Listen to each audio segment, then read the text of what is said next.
Hey, that comment. Come on. No, that was a piece of fuck you. That was a piece of shit. You know, we're doing live TV. Hey, I don't care. What are you gonna do about it? All right, you got it.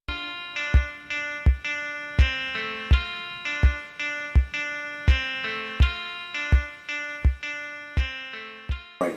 Is it nerve-wracking for you to do something like this, or is it more nervous for you to box? How does it compare? I don't know. It's more nerve-wracking for me to hear us talking to a rat piece of shit like you. Come on, Mike. No, because you're a piece of shit. All right. You really have to. We're gonna wrap up this interview. Thank you for coming in. Fuck you. Well, what was going on was, I think, a result of the unfair treatment of U.S. Olympians, which really pales in comparison to how unfair it is that Nick got 5-year suspension. I'm sorry, no one asked me anything, but I have to say something. It's so not right for him to be suspended 5 years for marijuana. I'm against for them even testing for weed at all. It's not a performance-enhancing drug. It has nothing to do with athletic competition. It's only tested for political reasons. They say, oh, it's only for your safety to keep you from hurting yourself because you're out there. You know what, then why don't they test for all of the other things that could possibly hurt us that we could be under the influence of while we're out there? There's no reason for them to be testing for weed. It's in athletics, the beautiful thing about it is it separates everything from politics. It shouldn't be involved at all. And Nick is a really close and dear friend of mine, so of course I'm going to defend him. But I see it's so unfair if one person tests for steroids that could actually really hurt a person, and the other person smokes a plant that makes them happy, and he gets suspended for 5 years. Whereas the guy that could have hurt someone so much that he could have died in there gets a slap on the wrist. It's not fair. It's not fair at all. And you know what? Like, it doesn't make me a bad person for saying it. It just, I can't believe it's not being said more. And yeah, I think they really should free Nick Diaz. But you know what? It's not Dana's decision either. You can't get mad at him. He had nothing to do with it. Yeah, I'm sure if he had the choice, I'm not going to speak for him, he would have given him a lot less. But you know what? I don't think that marijuana should be part of the conversation at all. I think it's an invasion of privacy for them to test for it, and they have no right. Oh. Clint Eastwood, he talked about political correctness in a new Esquire magazine interview. Here's the quotes. Everybody's getting tired of political correctness. Kissing up. That's the kiss-ass generation. I'm sorry I used that word. Yeah. Generation we're in right now. Everybody's walking on eggshells. He adds, we see people accusing people of being racist and all kinds of stuff. When I grew up, those things were not called racist. They telling us we're stupid. That's what they're telling us. And do you see that too? No, really. Well, I mean, no, absolutely. That's what they say. These people are stupid. That's going to go down. That means you ain't going to keep your vote there.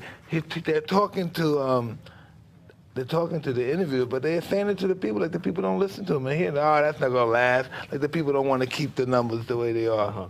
That means the people are tired of what you've been doing, what we've been doing the last 20 years. That's all it says. Let's try something new. We tried Obama, right? Time for a change, so we got to change. So now let's try something new.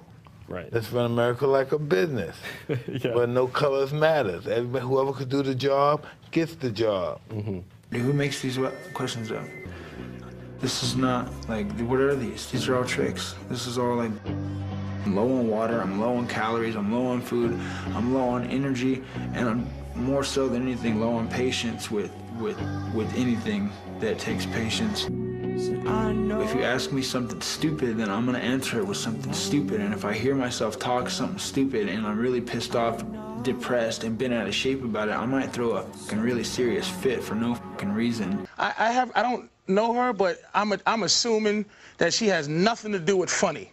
So I'm gonna speak as the expert on funny. Funny people should just be left to trying to be funny. What if they're not funny?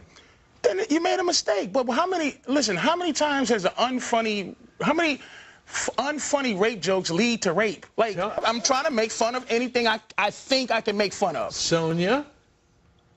You know, what's happening now is the marketplace is deciding what's appropriate or what's not appropriate. I think the nation is just tired. There's a new mood in the nation. What nation? The nation. You know what? We're tired of things that are just Is this the nation, this paper, and you? I'm not the nation. I'm just speaking for me and funny. Now, I think people... You think they were trying to be funny?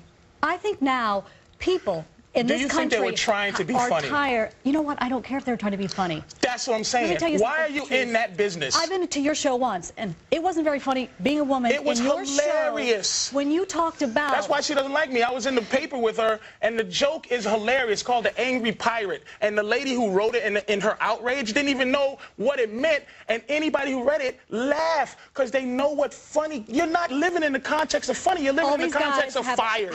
You know what it is while you're reading that paper. It's the PC cops run amok. Do you think she's a PC cop? Of course she is. She has an entire encyclopedia of her stance on it, but it's no passion involved. It's not a real... This is just what she has to say. We are outraged and fired and fired and fired. Name calling. I'm outraged. I am outraged.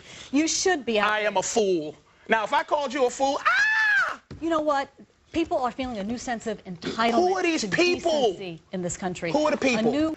Yeah, Patrice says that if you're having sex with a woman, doggy style, and if you hit her in the head just the right time. No, it's ejaculate in her eye and kick her in the shin, and she walks around like, arg! It's the angry pirate. That's what she was trying to say. A violent act of hitting her in the back of her head, her body. It's called the donkey punch. Which will then... Why are you laughing? She's outraged. It's called the donkey punch. It's whole humor that she has no clue what it is. You have the same problem that Opie and Anthony does. You can't say just anything on the air. You can say anything you want. It might not be funny. You might get in trouble for it, but you should be able to be attempting. And plus, when is a crazy bum going to get an opportunity to rape the president? If the president's wife, John?